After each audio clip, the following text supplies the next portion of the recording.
from the interview with Bill Moyers. Joseph Campbell saw the greatest human transgression as the sin of inadvertence, of not being alert, not quite awake. This perhaps is why the most rewarding part of the conversation deals with the dictum that has come to encapsulate Campbell's philosophy of life. Follow your bliss. Decades before the screaming angst of work, life's balance reached its modern crescendo, Campbell put a sympathetic ear to the soul's cry and identified with enormous elegance and precision the root of our existential dissatisfaction, the root of our existential dissatisfaction. But what is bliss? Bliss is that deep, fulfilling, sustainable, driving need you have. That thing that is the true you. Your bliss is your life's purpose. Your bliss gives your otherwise meaningless life meaning. Bliss is not self-indulgence. Following your bliss is not simple. Bliss is not an end state in life. Bliss is not running away from responsibility. Bliss isn't merely a matter of doing whatever you like, and certainly not doing simply as you are told. It is a matter of identifying that pursuit which you are truly passionate about and attempting to give yourself absolutely to it. In so doing, you will find your fullest potential and serve your community to the greatest possible extent. Our life has become so economic and practical in its structure that as you get older, the claims of the moment upon you are so great, you hardly know where the hell you are or what it is you intended to do. You wind up always doing something that is required of you.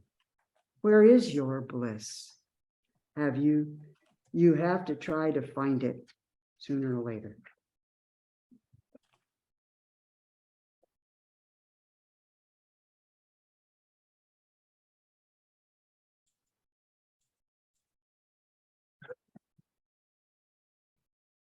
We have a lot of diversity here, including height.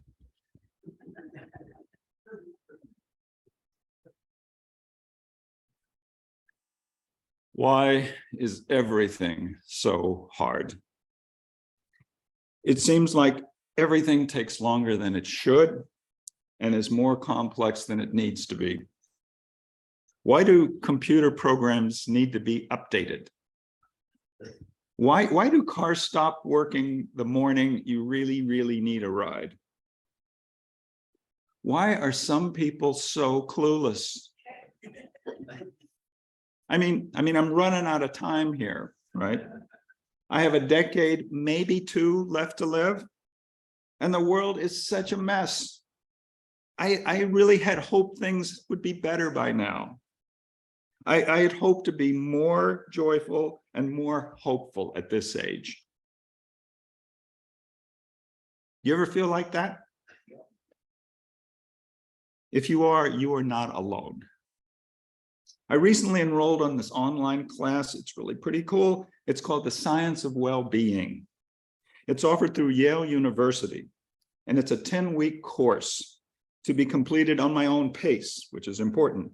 And here's the class description, quote, "In this course, you will engage in a series of challenges designed to increase your own happiness and build more productive habits. As preparation for these tasks, Professor Laurie Santos reveals misconceptions about happiness, annoying features of the mind that lead us to think the way we do, and the research that can help us to change. You will ultimately be prepared to successfully incorporate a specific wellness activity into your life." Doesn't that sound great? This class utilizes great scientific achievements that made in just in the last 10 years of improving how to live a meaningful life. The class is revealing, a lot of fun and very thought-provoking. For example, I discovered my top 7 strengths out of a total of 25. What techniques can improve my outlook? And I'm learning about all these incredible, great scientific discoveries that are just being revealed. And did I mention the class is free?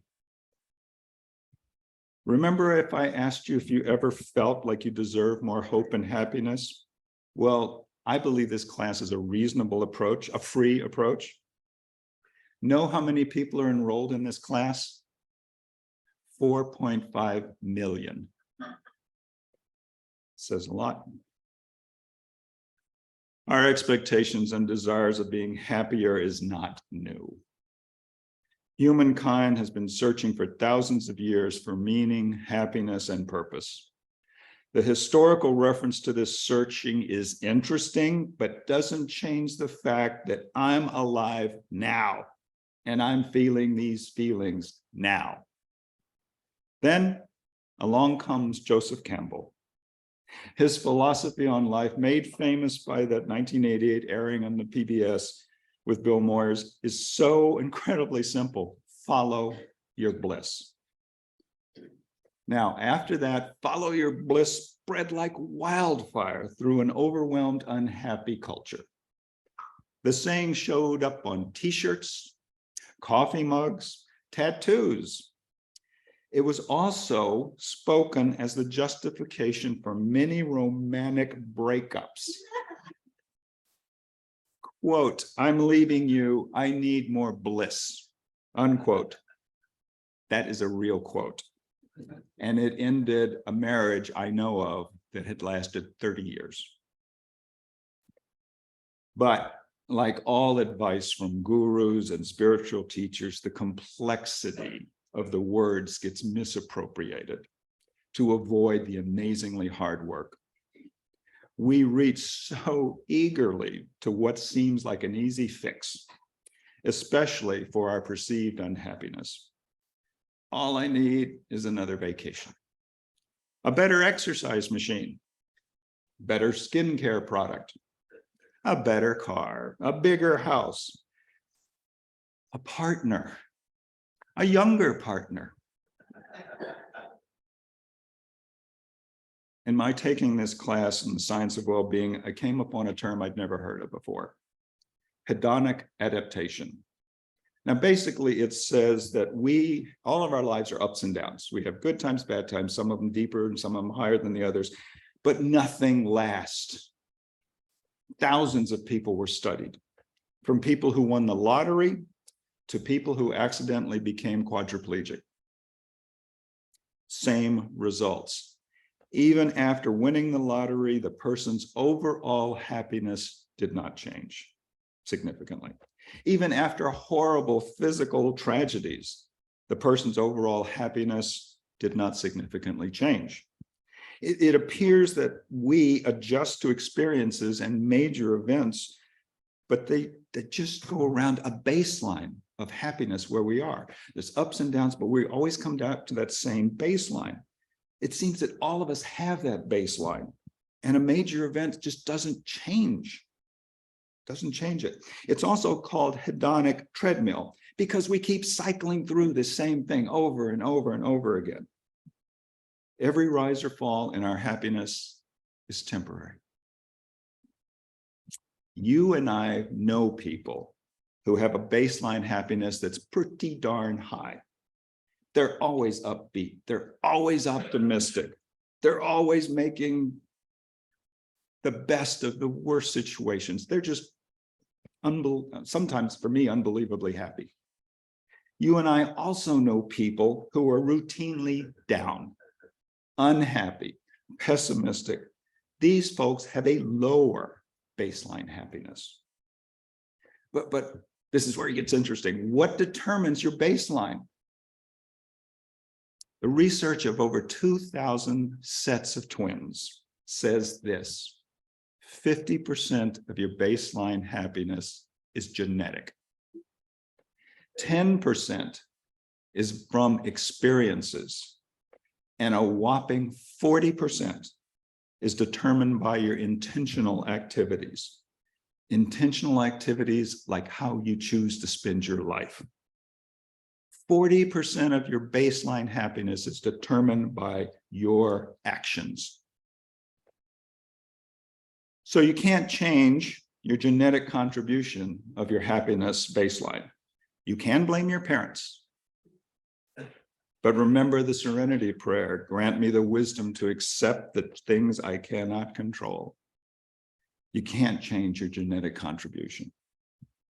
You can't change the experiences that contribute to your baseline happiness. Even if you inflate them, bury them, ignore them, they're there. They're part of who you are. But you can change your actions.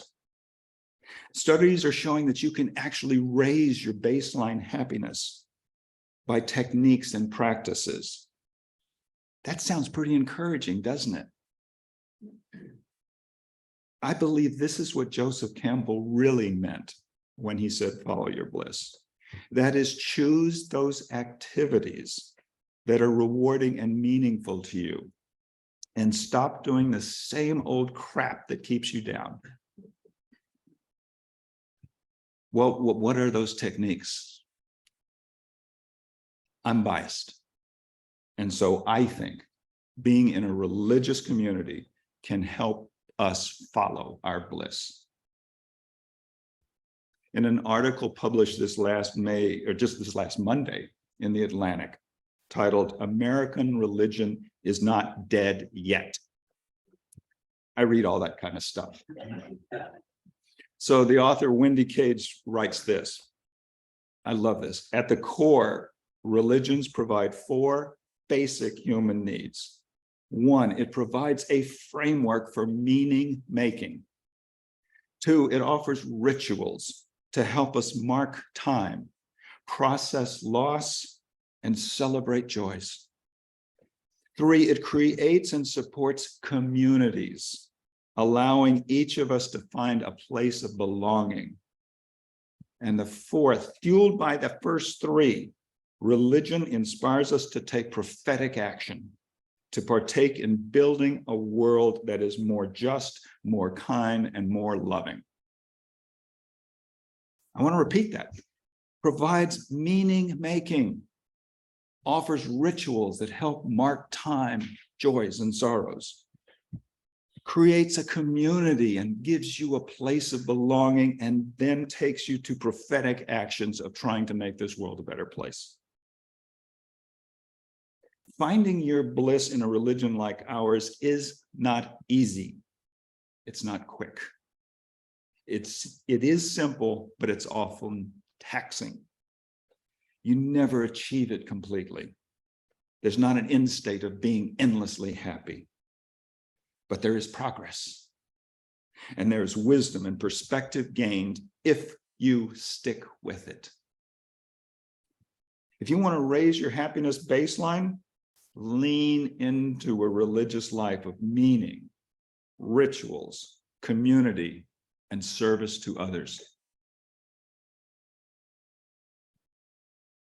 The search for God, gods, for enlightenment, for theosis, for Tao, for Dharma, for Nirvana. The search continues around the globe with billions of people seeking and searching. That is why the overwhelming majority of our world's population still chooses to remain with an institutional religion. The search may take many forms and has many names, but ultimately it is about the same thing: individuals trying through religious systems to find meaning and value in our human life.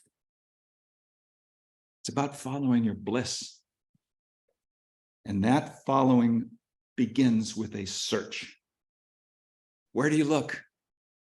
Not in a book, but by working on a meaningful life through action. Not in a podcast, but in rituals that mark time, joys, and sorrows. Not by yourself, but in community. Not by self-indulgence, but by service to others.